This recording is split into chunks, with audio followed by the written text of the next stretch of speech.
Olá, começa agora o Agrocultura com as principais notícias do agronegócio. No programa de hoje você vai ver pesquisas para desenvolver uma pecuária com emissão de menos gás metano movimentam laboratórios e empresas privadas no Brasil. O objetivo é agregar mais valor à carne que o país exporta. Com isso, se beneficiam o pecuarista e toda a cadeia produtiva do setor. Depois da Câmara Federal, o Senado também aprova a venda direta de etanol das usinas para postos de combustíveis, sem a intermediação das distribuidoras. Frio que prejudicou muitas culturas durante o inverno beneficiou o cultivo da cevada no Paraná. O grão é matéria-prima básica para a produção de cervejas e o estado lidera a produção no país.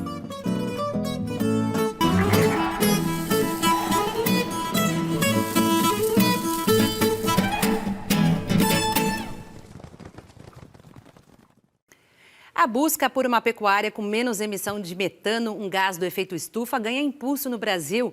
Movimenta laboratórios de pesquisa e empresas privadas. O esforço compensa porque uma pecuária com menos emissão de metano vai agregar mais valor à carne produzida pelos pecuaristas brasileiros. 30% a menos de emissões de metano na atmosfera.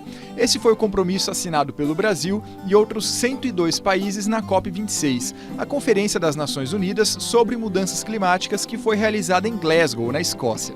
São vários os poluentes que podem agravar o efeito estufa. Um dos principais deles é o metano, produzido, dentre outras formas, a partir da criação bovina. E apesar de não ser o mais emitido pelas atividades humanas, é um dos mais nocivos ao meio ambiente. Ele é importante porque ele tem uma meia-vida muito curta, são 11 anos, perto dos milhares de anos da meia-vida do CO2 na atmosfera, e isto faz com que qualquer redução de concentrações do metano tenha um impacto relativamente rápido no clima. E por último, é importante salientar que o metano é 80 vezes mais poderoso do que o CO2 para realizar efeito estufa, porque ele é muito mais impactante do ponto de vista de causar aquecimento global. O acordo assinado na COP26 deu números a uma meta que o Brasil já vinha buscando há vários anos. Por aqui, as pesquisas para compreender a emissão de metano pela pecuária, assim como possíveis reduções, já são realizadas há anos, principalmente pelo Instituto de Zootecnia da Secretaria de Agricultura e Abastecimento de São Paulo. Podemos falar que isso é até do século passado, porque é mesmo. As pesquisas com metano no Instituto de Zootecnia, elas datam do início da década de 90, né, quando nós começamos a pesquisar como que a gente poderia coletar essas emissões de metano entérico. Então, a equipe de pesquisadores do Instituto de Zootecnia desenvolveu, juntamente com a equipe de pesquisa da Unesp de Jaboticabal e a Embrapa, desenvolveu aparatos de coleta. Em 2021, o interior do estado de São Paulo ganhou uma joia para as pesquisas de emissão de metano pela pecuária. O Laboratório de Fermentação Ruminal e Nutrição de Bovinos do Instituto de Zootecnia, localizado em Sertãozinho, com equipamentos únicos no país. É um laboratório que trabalha com nutrição de ruminantes e com fermentação ruminal. A gente tem alguns equipamentos dentro desse laboratório que não existe no país. E existe mais 6 só no mundo. A gente tem 10 vasos fermentadores, como se a gente tivesse 10 vacas dentro de uma sala. Então, a gente diminui muito o tempo de pesquisa e o custo da pesquisa. E a gente consegue testar várias doses altíssimas, que a gente não conseguiria testar no animal. Aí a gente chega numa dose específica, num blend específico, aí a gente vai para o confinamento e a gente testa no confinamento. A gente diminui o tempo de pesquisa com animais, a gente otimiza os custos, a gente otimiza a infraestrutura e a gente consegue levar para o produtor isso muito mais rápido, porque um experimento que nós levaríamos 6 meses para fazer, em 50 dias está pronto. São várias as técnicas e estudos que possibilitarão a redução das emissões de metano até 2030, que vão desde mudanças na dieta do animal, produção de substâncias sintéticas e melhoria no pasto brasileiro. Se você melhorar a qualidade das pastagens no Brasil, que em geral são de péssima qualidade no Brasil, se você melhorar essa qualidade, você faz com que o boi, engorde mais rápido, de tal maneira que ele chegue no peso ideal por abate mais cedo, reduzindo as emissões de metano. E o segundo mecanismo, além da melhoria da qualidade da pastagem, é você colocar aditivos na dieta do boi, o que vai fazer com que você corte o ciclo de produção de metano. Já existe tecnologia para fazer isso. Uma das alternativas sintéticas desenvolvidas na última década teve aprovação recente no mercado brasileiro.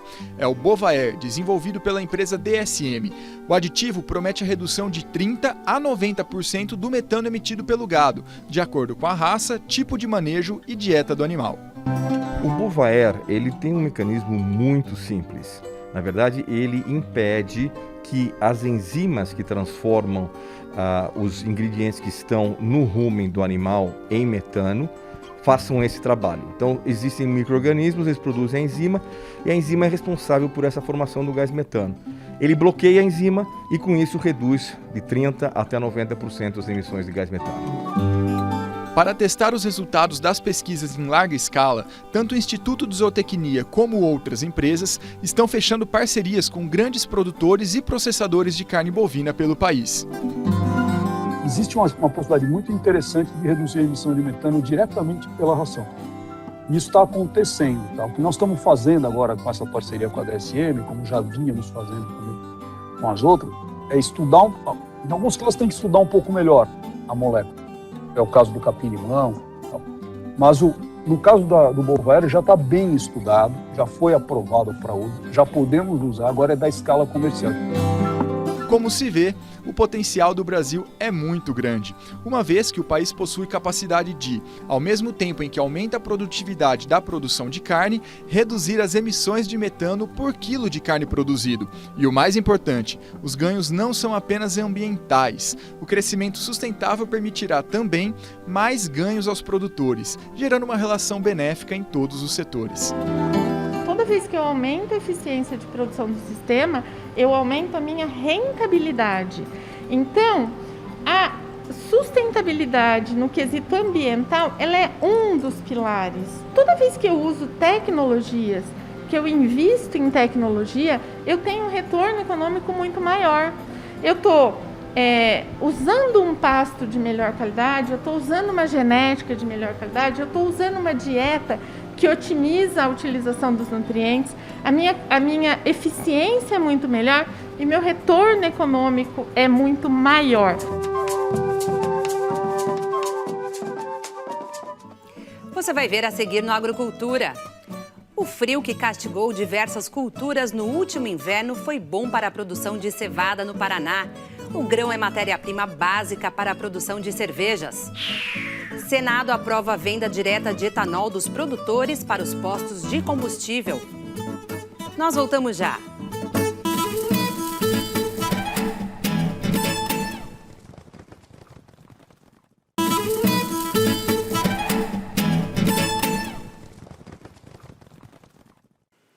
A região de Guarapuava, no centro-sul do Paraná, cada vez mais se especializa na produção da cevada, da qual é feito malte, matéria-prima para a produção de cervejas. E o clima frio, que prejudicou outras culturas este ano, foi bom para a cevada no Paraná, principal produtor do cereal no país. O Paraná é campeão na produção de cevada em todo o território nacional. A região central do estado é a responsável por este mérito e se consolida como uma das mais fortes na produção de grãos em todo o Brasil. A cevada é uma cultura de inverno, com plantio iniciado em julho e colheita em novembro. Na região de Guarapuava, que tem um inverno rigoroso, onde o grão se adaptou bem, o cultivo é impulsionado pela cooperativa agrária, fundada pelos imigrantes europeus. Praticamente todo o plantio na região é feito pelos cooperados, que vendem a produção para a própria agrária. E no município de Grandes Rios está a Agrária Malte, a maior maltaria da América Latina, responsável por 30% da demanda nacional. Graças a isso, o Paraná lidera com folga a produção nacional de cevada. De acordo com o Instituto Brasileiro de Geografia e Estatística, o IBGE, o estado respondeu por quase 62% da área cultivada e por 72% da produção do grão no Brasil em 2020. A região de Guarapuava é responsável por mais de 65% desse volume, com o cultivo de 45 mil hectares. A previsão é colher 206 mil toneladas do grão nesta safra. O cereal também é produzido nos Campos Gerais, na região metropolitana de Curitiba, no sul e no sudeste do estado. Confira agora as principais notícias do campo. A previsão da Confederação Nacional da Agricultura e Pecuária para 2022 é de mais uma safra de grãos recorde. Serão 289 milhões de toneladas, 14% a mais que a safra deste ano. Os dados foram divulgados durante a entrevista coletiva de final de ano para apresentar o balanço de 2021 e as perspectivas para 2022. Na avaliação da CNA, o custo com fertilizantes e defensivos subiu mais de 100% em 2021 e a tendência deve se manter, diminuindo a margem. A relação de troca de fertilizantes, historicamente, ela girava em torno de 8 sacos de soja por tonelada. No momento agora, a expectativa está sendo de 12. Então isso certamente achata as margens dos produtores. Mesmo assim, as exportações do agronegócio bateram recorde no acumulado de janeiro a novembro, passando de 110 bilhões de dólares. Na comparação com o mesmo período de 2020, o crescimento foi de quase 20%. Os principais produtos do agronegócio brasileiro exportados foram soja em grãos, carne bovina in natura, açúcar de cana em bruto, farelo de soja e carne de frango in natura. Para 2022, a entidade prevê que a China deve se manter como o principal parceiro comercial do Brasil para os produtos do agro, mas cobra agilidade na agenda de acordos comerciais com países asiáticos. A gente precisa avançar. E, além de tudo, a gente precisa avançar numa agenda para a Ásia, porque a gente não tem acordos, com países asiáticos e, como nós vimos aqui, é onde estão os nossos consumidores, tanto agora quanto serão no futuro. Então, a gente, sem dúvida, precisa caminhar para aquele lado do mundo e se aproximar com os consumidores do agro. A Abrapa prevê aumento da área plantada de algodão neste ano agrícola. A área plantada brasileira de algodão deverá alcançar 1,55 milhão de hectares na safra 21-22, um crescimento de 13,5% em relação ao ciclo anterior. Os dados foram divulgados na quarta-feira, 8 de dezembro, pela Associação Brasileira dos Produtores de Algodão, a Abrapa, em reunião da Câmara Setorial da Cadeia Produtiva do Algodão e derivados do Ministério da Agricultura, Pecuária e Abastecimento. Com a recuperação da área, a produção de pluma deverá voltar a subir em 2022 no Brasil. O volume projetado é de 2,71 milhões de toneladas, um aumento de 16,5% sobre a safra 2020 e 2021. O levantamento foi feito na primeira semana de dezembro pela Abrapa, em parceria com as associações estaduais. A cadeia do algodão também aproveitou a última reunião do ano da Câmara Setorial para fazer um balanço da temporada 2020-21. Até o dia 2 de dezembro, 100% da safra já havia sido colhida e 96% beneficiada. A produtividade registrada foi de 1.707 quilos por hectare, 5,3% abaixo da alcançada na temporada 19-20, queda atribuída a alguns problemas de clima. O Senado aprovou o projeto de lei de conversão da medida provisória 1063 de 2021, que autoriza os postos de combustíveis a comprar etanol diretamente de produtores e importadores. O relator foi o senador Otto Alencar, do PSD da Bahia. Não houve nenhum voto contra. O texto confirmado no Senado é o mesmo aprovado na Câmara e incorpora trechos da medida provisória 1069 de 2021, que permite a venda direta aos postos também para as cooperativas de produção ou comercialização de etanol para as empresas comercializadoras desse combustível ou importadores. Também será permitida a revenda varejista de gasolina e etanol hidratado fora do estabelecimento autorizado, mas dentro do território do município onde se localiza o revendedor. A medida provisória havia sido assinada em 11 de agosto pelo presidente Jair Bolsonaro, mas o texto estabelecia um prazo de 90 dias para o início da vigência. Bolsonaro, porém, antecipou as regras. Você vai ver a seguir no Agrocultura, uma propriedade rural voltada para o ensino de técnicas de sustentabilidade no campo. Quem passa por lá pode aprender a construir até um fogão solar. Nós voltamos já.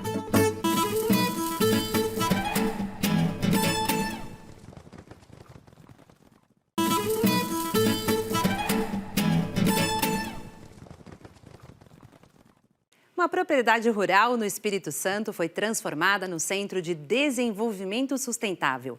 E lá são ensinadas técnicas e apresentados equipamentos que vão de aquecedores e desidratadores solares até um fogão solar.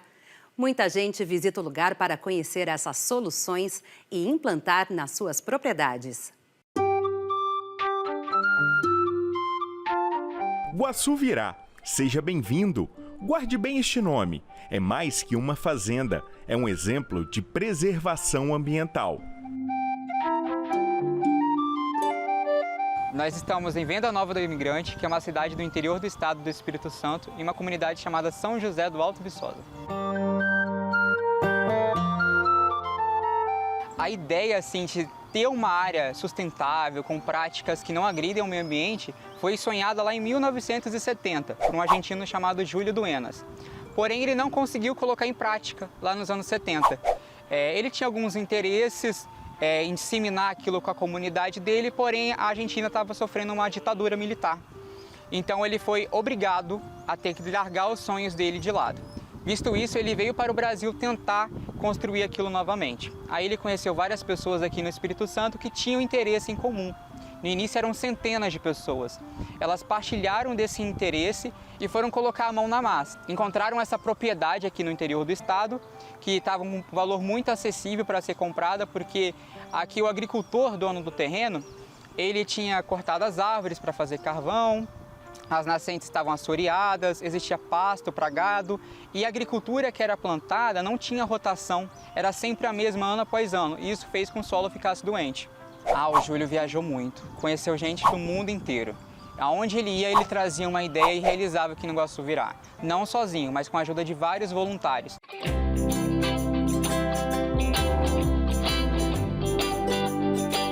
O Lucas é hoje voluntário no projeto, mas já passou por todas as áreas, por isso conhece tão bem as histórias deste lugar. Seu Júlio faleceu em 2013, aos 76 anos, mas o seu ideal de unir agricultura e sustentabilidade está presente por toda a propriedade. São 12 alqueires muito bem aproveitados. A energia de todo o Guaçuvirá vem do sol. Os raios são captados pelas placas solares e transformados em luz elétrica. O centro de visitantes foi todo construído com doações. Telhas, janelas, portas, tudo reaproveitado. Mas a genialidade do fundador do Guaçuvirá vai além da nossa imaginação. Com objetos simples, ele criou um aquecedor de água solar. Geralmente as pessoas podem utilizar eles em cima do telhado de casa, que é muito simples de fazer, que é com garrafa PET, um cano preto e uma caixa térmica que pode ser reutilizada. Tá lá em casa, deu um quebradinho, sujou, pode estar reaproveitando para esse protótipo aqui. O que ele vai fazer? Ele vai aquecer a água com os raios solares. Os raios solares vão atingir essas garrafas PETs e vai funcionar como se fosse um isolante térmico, uma estufinha, que vai manter o calor ali reservado por mais tempo. Essas mangueiras que passam dentro desse cano, ele também tem a cor preta porque ele vai conseguir manter o calor ali dentro por mais tempo.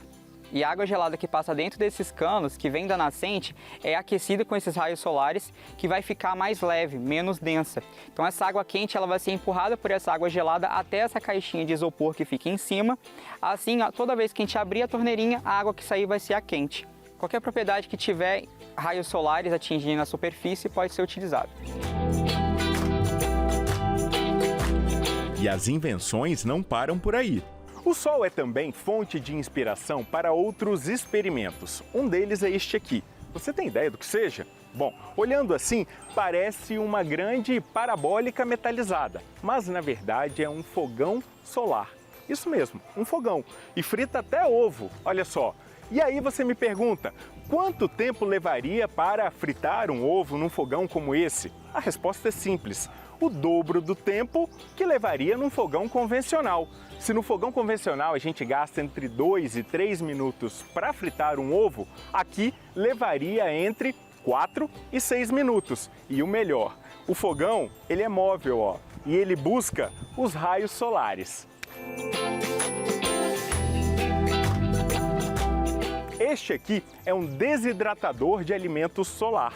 Ó, é uma caixa de alumínio com uma tampa de vidro e uma grade. Você coloca o alimento aqui, pode ser banana, pode ser tomate, fecha a tampa e o alimento vai ser desidratado.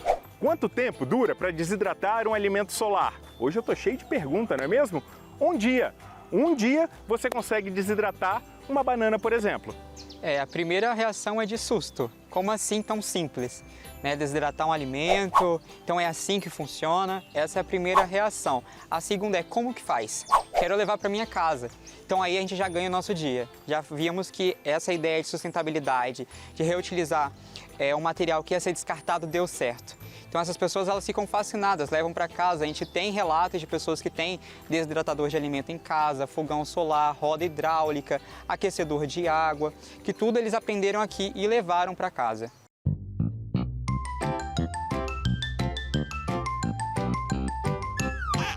Eu lhes apresento o Opasca. Opasca? Uma máquina que foi desenvolvida com peças de 2 carros, o Opala e o Fusca, que o Júlio pegou esses carros que estavam abandonados e reutilizou as peças para fazer essa máquina. A engenhoca funciona direitinho, olha só. E ajuda na composteira da propriedade. Ele tritura esse composto que fica ali na leira, essa máquina ela vai girando sozinha, a gente só tem que monitorar ela. Ela termina de triturar, a gente volta com ela para ir triturando o composto de novo. Depois que esse composto estiver bem triturado, a gente traz aqui para o minhocário, onde as minhocas californianas vão consumir esse composto para no final a gente ter o humus. A composteira e o minhocário são muito importantes porque eles reutilizam, dão um reuso à matéria-prima que ia ser descartada na fazenda, do pequeno agricultor, que seria o resto da agricultura dele. Feijão, milho, café e também o que sobra ali, os dejetos dos animais, que são reutilizados nesses compostos. Eles vão ser reutilizados na horta, substituindo o adubo químico, até mesmo nutrindo a necessidade de um agrotóxico em um sistema orgânico de agricultura.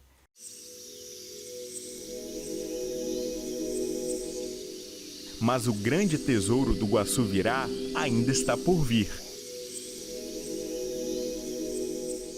Toda a água que abastece a propriedade vem de 4 nascentes. Esta aqui é uma delas. E esta água é usada tanto para consumo, abastecimento e irrigação. Poder tomar água assim direto da fonte é um privilégio.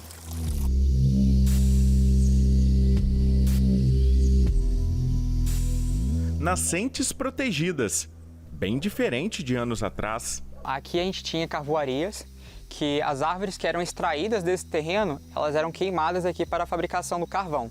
Depois que o Júlio e os amigos adquiriram a propriedade, deixaram ela descansar, removeram a carvoaria, aí a floresta surgiu sozinha. Outra riqueza é a mata preservada. Você já percebeu que eu estou no meio de uma floresta, não é mesmo? Mas nada disso existia décadas atrás. Toda esta área aqui era uma grande área de pasto, uma área desmatada, que foi reflorestada ao longo dos anos. Por isso, o Guaçuvirá, essa propriedade, se transformou num centro de educação ambiental e recebe crianças e estudantes de todo o Espírito Santo. E muitas das espécies presentes aqui estão identificadas. Esta árvore aqui, por exemplo, é uma erva mate. Essa identificação serve para educar e também para ajudar na preservação do meio ambiente.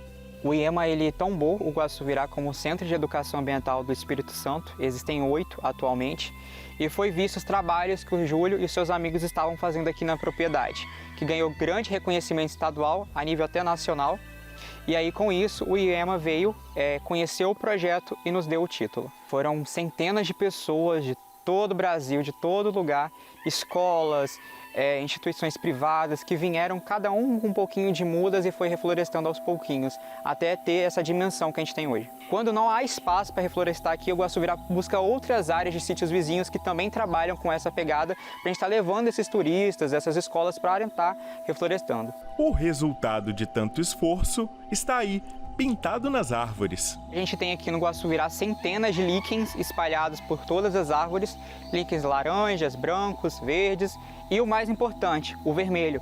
Que esse vermelho é o indicador mais natural possível que há baixa quantidade de poluição no ar ou nenhuma.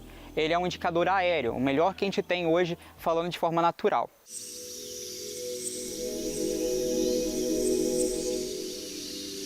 Hoje o produtor ele tem a consciência que ele precisa preservar a nascente, que precisa de ter uma área ali de APPs, área de preservação permanente ao redor dessa nascente, para que ele também tenha o lucro dele, né? Que os vegetais possam ser irrigados, que ele nunca falte água na sua casa. Então eles têm essa preocupação, eles vêm aqui descobrir como que a gente faz. E a gente entrega a receitinha para eles, eles vão lá e multiplicam o mundo afora. Não tem segredo. Não tem segredo.